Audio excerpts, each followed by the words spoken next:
Հայաստանի Հանրապետության պետական եկամուտների կոմիտեի հետաքննության եւ օպերատիվ հետախուզության վարչությունն իրեն վերապահված գործառույթների շրջանակում հարկային իրավախախտումների կանխման ու բացահայտման ուղղությամբ տարվող աշխատանքներում մշակել, ձեռնարկել եւ իրականացրել է համալիր օպերատիվ հետախուզական միջոցառումներ, վարելիքի ոլորտում հանցավոր սխեմաներով համատեղ գործունեություն իրականացնող տնտեսվարող սուբյեկտներին բացահայտելու նպատակով։ Հետաքննության եւ օպերատիվ հետախուզության վարչություն տեղեկություններ է ստացվել այն մասին, որ Իրանի Իսլամական Հանրապետությունից Հայաստանի Հանրապետության տարածք է ներմուծվում ավիակերոսին, որի իրացման վերաբերյալ ՊԵԿ տեղեկատվական բազայում տեղեկություններ առկա չեն։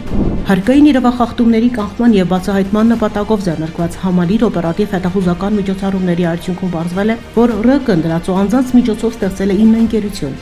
Այս ընկերությունների անվամբ Իրանի Իսլամական Հանրապետությունից Հայաստանի Հանրապետություն է ներմուծվել զգալի ծավալի ավիավարելիք, որն էլ հետագայում վաճառվել է Հայաստանում գործող տարբեր անձանց, առանց համապատասխան հաշվարկային փաստաթղթերի դուրսգրման։ Տվյալ 9 կազմակերպություններից 3-ը իրացման վերաբերյալ չեն ներկայացրել համապատասխան հաշվարկ հաշվետվություններ, իսկ 6 կազմակերպության կողմից ներկայացված հաշվարկներում արտացոլվել են խեղաթյուրված տվյալներ։ Այս եղանակով խուսափել են առանձնապես խոշոր չափերով հարկեր վճարելուց։ Ձեռքբերված փաստական տվյալների եւ հանգամանքների վերլուծության եւ ուսումնասիրության արդյունքում պարզվել է, որ ՌԿ-ի կողմից հիմնադրված եւ ղեկավարվող ընկերությունների գործունեության հետևանքով պետությանը պատճառվել է շուրջ 870 միլիոն դրամի վնաս։ Բացահայտված դեպքերով առերևույթ հանցանքի մասին հաղորդումներ են ներկայացվել քննչական կոմիտե, որտեղ նախաձեռնվել են քրեական վարույթներ։ Նախաքննությունը շարունակվում է, իրականացվում են անհրաժեշտ քննչական գործողություններ դեպքի բոլոր հանգամանքները, ինչպես նաև ենթադրյալ հանցավոր խմբում ներգրաված անձանց ամբողջական շրջանակը պարզելու նպատակով։ ՊԵԿ հետաքննության եւ օպերատիվ հետախուզության վարչությունը շարունակում է անհրաժեշտ միջոցառումներ ձեռնարկել